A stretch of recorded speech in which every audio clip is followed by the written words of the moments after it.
Hey everyone, this is Ennis, Hey, it's Jim. and today we want to talk about depersonalization. We're going to talk about what it is, how do you know if you have depersonalization, and most importantly, what do we do to stop feeling that way? What can we do to get over that rather scary, rather awful feeling of detachment from reality, feeling like you're not yourself, and overall just living like a hazy dream and going through life unable to think clearly. It's a really tough experience. Depersonalization is wild. I suffered from it for years.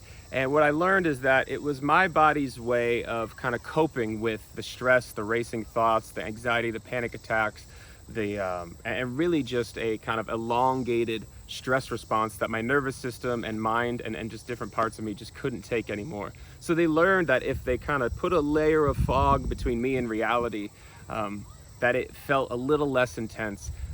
And that's really the story. That's the big thing to understand about depersonalization. It's actually a healthy thing that your body is trying to find a way for you to cope, but it's also a really scary thing when you feel like you're on autopilot and you feel like you're not making the decisions or not present for your life.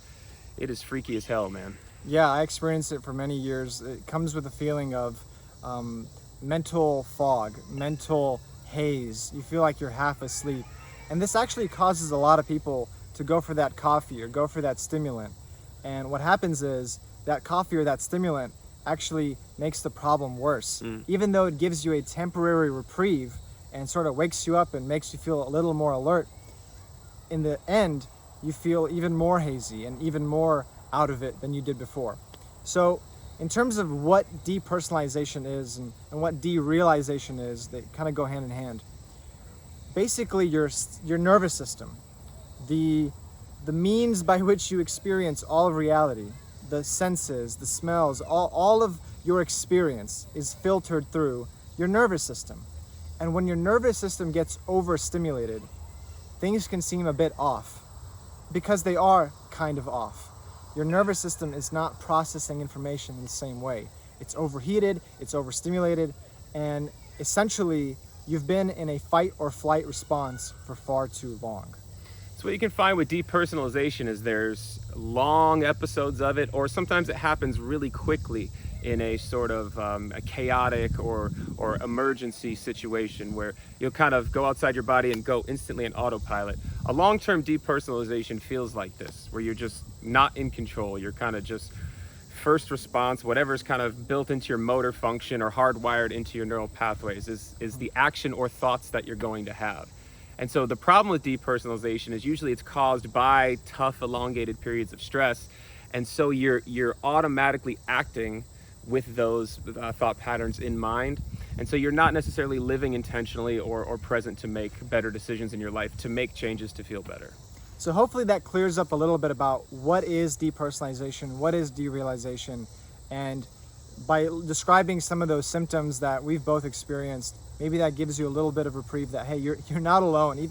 It can seem really, really weird. It can seem like you're going crazy. It can seem like reality is just distorted somehow. But believe it or not, that is just anxiety. It is just your nervous system is a little overstimulated. This is not permanent. You're gonna get better.